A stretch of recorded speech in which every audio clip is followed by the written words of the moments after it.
I had saw an Instagram post, so take it with a grain of salt because it was on Instagram. But it said that the devil will do anything he can to get you to have sex while dating and to get you to stop having sex while married. And so for all our married couples, what would you say to them how to protect and guard the intimacy in their marriage? A couple practical things after we just talked about the heart is my wife and I, we have a weekly date night. Okay. That we fight for. It's been hard in some seasons to fight for that. We used to be like, hey, it's every Thursday night.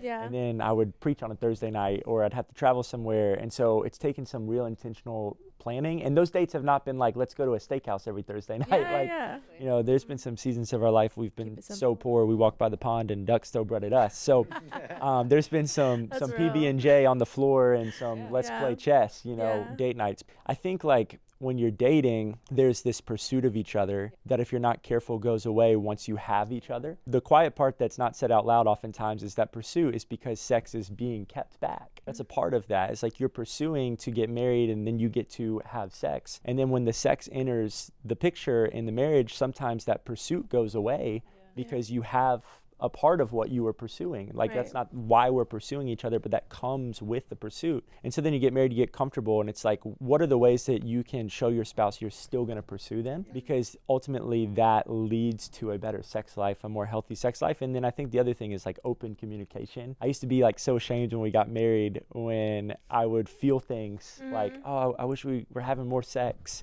That was always what I was feeling, you know, she'd be feeling other things. But I used to be ashamed, and it was like a year into our marriage, and I was keeping it all in, and I had this one like kind of blow up conversation on my wife, who's perfect. She was like, babe, you know, you can just like tell me that stuff, and like it would get better. And I was like, well, shoot, girl, we about to talk, you know? And so from that moment, it's been an open door policy. Those are the two things that come to mind is like, they're supposed to be your spouse. You should be able to talk about that, and then you need to pursue each other like you were dating.